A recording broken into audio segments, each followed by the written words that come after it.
Well, it's okay, right? If he comes second in the group in Champions League or not, doesn't matter, right? Many people out there. I'm sorry if I'm taking the wrath on you, but I am not going to accept it. I'm not going to accept it. Simply put, yes, Chelsea, champions of Europe, have just drawn Zenit St. Petersburg. I know it was away, but still, 3-3, conceding 3 goals in 2 consecutive games now. That's Chelsea? Really? Whatever the team may be, Thomas Tuchel, really? And we don't top the group. Juventus, they scored 10 in the group and we scored 13. They have conceded 6, we have conceded just 4. And that is called gamesmanship. Allegri got it right, Tuchel got it wrong. Simply put. Anyway, for people watching, thanks for watching. Yes, you will unfortunately expect a rant of some sort at least. But really grateful that you're watching it. Do smash the like button as well as subscribe if you have not subscribed, because it certainly helps us. Yes, we might not be in the good mood right now, but we have got to do something about this Chelsea team. How do we begin? The starting lineup. Thomas Tuchel, what were you thinking? You are away to Zenit St. Petersburg. Minus 16 or something like that. It was the temperature. He started with Saul at left wing back. Okay, fine. You can understand that to some extent because Alonso wasn't 100%. In central midfield, birthday boy Reece James along with Ross Barkley. Like, even if they had played 10 times together, I wouldn't have played them together. That's what I would be honestly telling. Like, even before the game started, when we saw the lineup, I don't think many anticipated this central midfield. Right midfield, yes. Right winger, right wing back, yes. For him, it's a wing back, but it's definitely a right midfield slash winger for me, which he doesn't understand. That's Callum Hudson-Odoi, and I will come to that. Sorry about that. I love all the players, but we have to definitely talk about it. Up front, Lukaku, great to see him start. I think mid October was the last time he started, so that was something positive.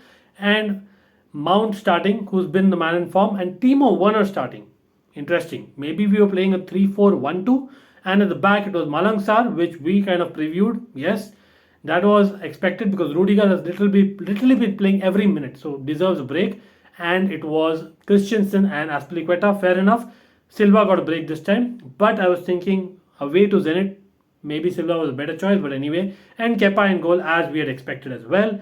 So anyway, too many changes overall is what I would say in short, in terms of personnel as well as the positions and into the game. I thought well, the personnel and the setup, the changes are surprising, but certainly not the performance because we started really well, right? I think it was in what, in the second minute, Saul created an opportunity from left wing back. Yes, he got a shot on goal if I'm not wrong.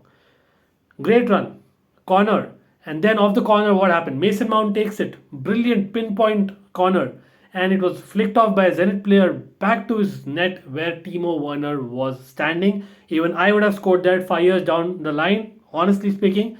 But happy for Timo Werner, no qualms there. Really very glad that he scored, especially early in the game, and you'll see what change that brings into Timo's gameplay. But moving on, I thought, well, this is a great start, especially Mount behind Werner and Lukaku is working greatly. Created a couple more chances. I think Lukaku was set free, and Lukaku kind of took a couple more seconds than what you expect to cross. That is obvious because he's rusty. That's simply that was something that we could see clearly. But getting into the game, I thought, yes, this is the time when they click together finally after a long time. But no, something happens. I don't know. We were cruising in the game for the first 15 minutes, and then somehow Zenit take all the ball, and we are left nowhere, especially our midfield. Our midfield was pierced through time and again. Reece James was just celebrating his birthday and having that birthday cake again, I would say. Like, sorry, I'm being very rude, I know. But he was missing. A guy like Reece James is so well built, I expect him to be more physical in midfield. He was literally missing in midfield. Yes, a lot of you would put Barkley as a scapegoat. Come on, Barkley hardly plays. You can expect to some extent his confidence level is not up there, but yes, question marks on him as well. Both of them and Tuchel for playing them in central midfield. Zenit created chance upon chance in the second half of that first half. Chance upon chance.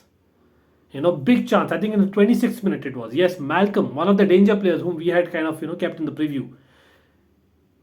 He was one on one with Kepa, and Kepa, a lot of people on Twitter and social media said that Kepa, oh, if we're going to concede, and we did concede, but was it really because of Kepa? Kepa kept us in the game, let me tell you. At least in that first half, he at least made what? Couple of great saves, I would say. That one on one, especially. Aspi, like I know, like people say it's age and all that. No, sorry. For me, the rotation has been far too little when it was really kind of needed, and now it is far too more. Christensen, he had contract issues. Now suddenly, he's playing. I know for my Hindi audience there. मतलब पता नहीं Christiansen को क्यों इतना देर के बाद back to back matches खिला रहे हैं. मतलब इसका कॉन्फिडेंस वापस उस टाइप का हो गया जैसे बार्सिलोना के साथ था couple of years ago. And Aspilicueta, he needs to play more. No, it's not about his age. It's just that they need to play more. Some players, either you're playing players too much or they're hardly playing. Malang Sarr hardly played. You could see that he was playing like Jelaboji. He reminded me of Jelaboji, Papi Jelaboji. Remember anyone? Well, I'm already kind of shouting. Sorry about that. It's only 1-0 and we are leading. 38th minute, Claudinho scores. Finally scores. And whose mistake was it? It was basically, people will say, Malang Sarr, who did not defend, who had bad positioning. But for me, it was clearly two people. I would outright call them out. It would be Saul and Callum Hudson-Odoi. For anyone out there who wants to debate me, please get me on.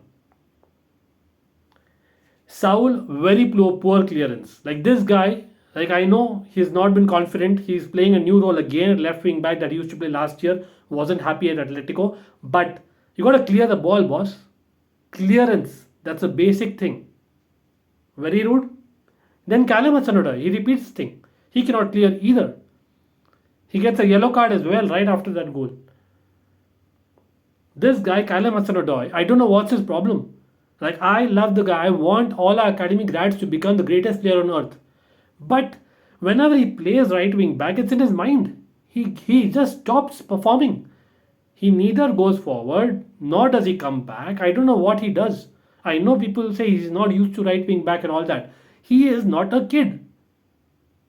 I'm sure Tuchel, if he's playing him, has practiced enough, in training. I know training is a different thing, but no. These players are expected to perform at that level, and I know I'm calling him out, but time and again I've seen the drastic drop in performance when he goes, especially to right wing back. With the same personnel how Tuchel also should have played, he should have protected Callum Hudson-Odoi, Saul, Barkley kind of players who hardly play in those positions. He should have played a typical 3-5-2 with Werner Lukaku up front only and Mason Mount tucked into midfield, helping Reece James. He could play central midfield, but why is Reece James playing that with Barkley? Mason Mount, Barkley, and Reece James could have been central midfield. Anyway, moving on. 41st minute. I think this was something that was not expected at all. Yes, Zenit scored a second goal and we went into half time 2-1 behind. Ross Barkley, talking about him, Ross the boss. Well, he was acting like the boss because actually he was missing entire game. I had forgotten that he had started. Only his mistake, kind of pointed me, oh, Barkley is also playing in this game, na? So Barkley क्या किया? He tried to play the ball as though he is like Maradona again. But no, easily beaten in midfield, and our central defensive partnership, new partnerships are Christensen. What are you doing? Backing off. Easy goal. And I think Kepa, not at fault for me. Not at fault. It was, I think, what? Malcolm, I think? No. It was, their striker. Azmoun is the name. Sorry about that if I'm getting it wrong, Zenit fans. But yeah, he had a good game. He could have scored 2 more, in fact, right? But yes, halftime we were trailing and I thought we need to make changes in terms of the setup. But no, second half comes. Definitely, I expected a hair dryer treatment by Tuchel. I hope they got that. But the first few minutes, again, Jilaboji coming back into the pitch. Sar was beaten left, right, and center. Like his confidence had gone to Timbuktu, whatever it was. Sorry about that, Sar, but that is the expectations of Chelsea Football Club. You have to get it right. And Tuchel probably should have been playing him earlier. I don't know because he played well in the earlier games that he did. At least decently. This game, sorry. Yes, he got some decent headers, defensive headers at that, but not long enough in terms of clearances. And we'll get to that as well specifically later. And then what happened? Aspilicueta finally wakes up. He gets a couple of good balls to Romelu Lukaku, but Romelu Lukaku basically, I think, a little bit slow. You can understand that. And he was good on the right hand side of the forward line, but again, not his usual self. And that extra second that he was taking to, kind of cross it to Werner or Saul at in the back post, it was a little bit too late. And beyond that, it was basically Timo Werner show. Yes, Timo Werner.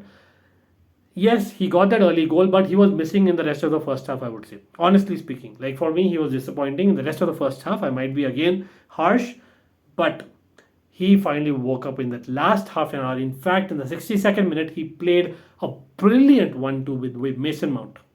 Mason Mount, fantastic game again till now.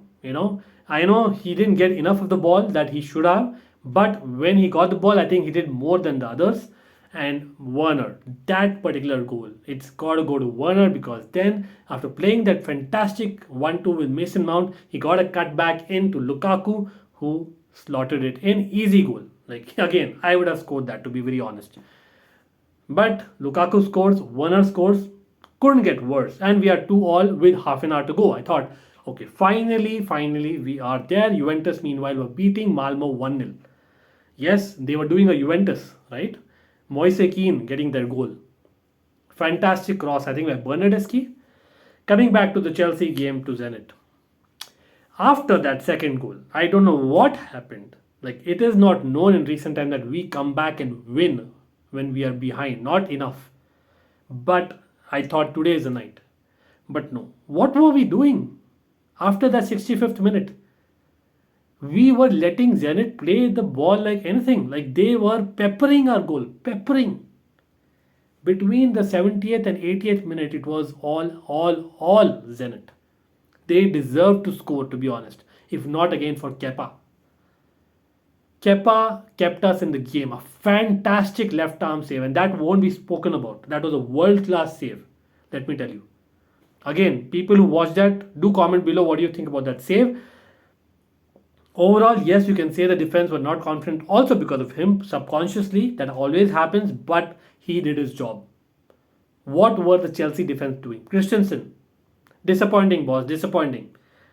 Makes me realize that this guy doesn't need breaks. He needs that continuity. He's that kind of a player. Malang Sarr, to some extent I can understand. Aspilicueta for his experience, no, not enough, not enough. Saul at left wing back. Some decent moments at best, but no. Overall, disappointing. And right wing back, I already spoke about Callum Hudson-Odoi, not a right wing back. Doesn't want to be, is what I would say more than anything. And he should be taking more direct. He can be a Hakimi for Chelsea if he wants to be. But no. Finally, yes, we make some changes. I was thinking, why not major changes? We made, I know, early changes in what?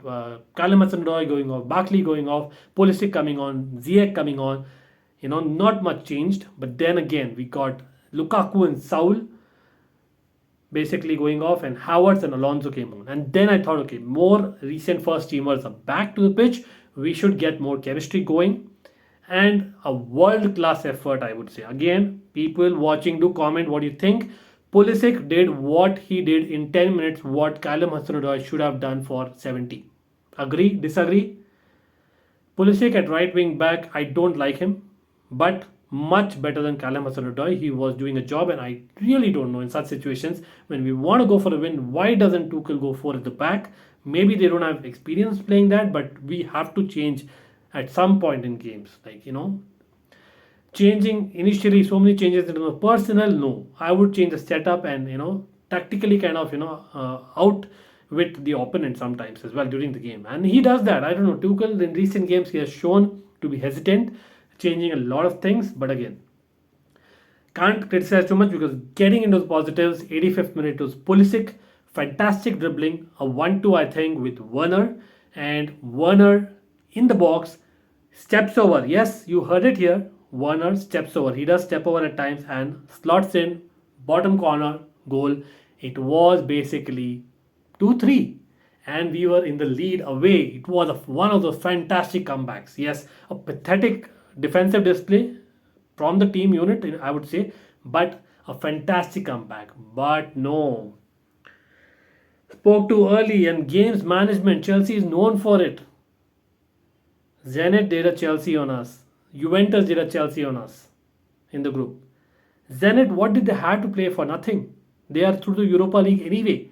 And they gave it all out. Yes, 94th minute. We concede and it was Malang Sarr with a weak defensive clearance. And again, our midfield was missing. Not enough people closing down. It was their sub, I think Ozdoev. Correct me if I'm wrong. He got a fantastic volley. Kepa, fingertip, yes, could have slightly done better. Mendy could have saved that. There might be, debates there. I agree there. But it is what it is because Kepa kept us in the game as well. Let us get that right. So, 3-all. In the last 2 minutes, I thought one of those performances can we have from yesteryears. But no, not enough. This Chelsea team does not kind of, as in, they don't kind of reflect that kind of energy for me. But we are second, qualified for knockout stages, bad taste in the mouth. I don't know. Comment below. Any man of the match worth it? Not in my opinion. Till next time, take care and keep watching. We'll be back with the live stream soon.